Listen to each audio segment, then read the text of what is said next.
Rita ma'am, ma'am আমাদের এখন এখান থেকে চলে যেতে হবে। কি বলছো তুমি এসব? আর তোমার হাতে গান কেন? ম্যাম এত কথার উত্তর দেওয়ার মতো সময় নেই এখন। খালিদ, ওগুলো কি লাশ?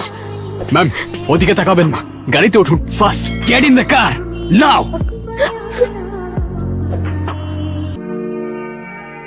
চলুন, আমাদের যেতে হবে, আমাদের দেরি হয়ে যাচ্ছে। ওই লোককে গুলি কেন করছো?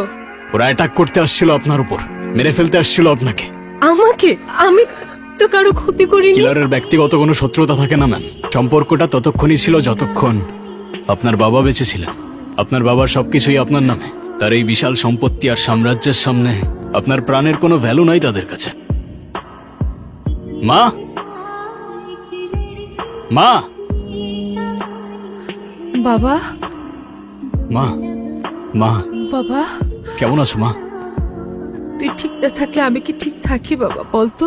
আমার ক্লায়েন্ট এনায়েত সাহেবের মেয়ে, গতকাল রাতে ওনার বাড়িতে ওনার উপরে এই অ্যাটাক হয়। আসসালামু আলাইকুম আন্টি। ওয়ালাইকুম আসসালাম। অসুবিধা নেই, তুমি আমাদের সাথে থাকতে পারো, এখানে নিরাপদেই থাকবে। আচ্ছা মা, তুমি ওনাকে নিয়ে যাও, আমি গাড়িটা পার্ক করে আসি। এসো।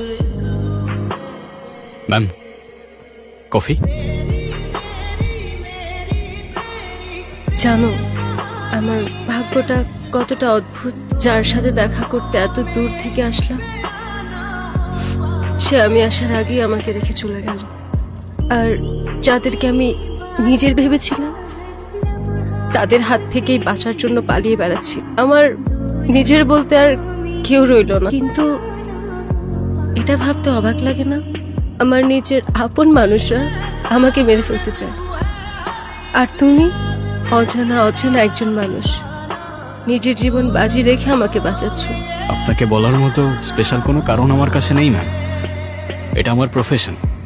আপনার নিরাপত্তার জন্য আমি পেমেন্ট নিয়েছি, তাই আপনার সেফটি আমার ডিউটির বাইরে আর কিছু না ম্যাম। মন খারাপ করেছে? ওর কথা কিছু মন খারাপ করো না। একটা পরিস্থিতি মানুষকে অনেকখানি বলতে দেয়, জানো তো? মানে? প্রত্যেকটা মানুষের জীবনের পিছনে একটা ছোট গল্প থাকে, এটা মানো তো? আমার খালেদ ছিল একজন ইন্টেলিজেন্স অফিসার, ওর জীবন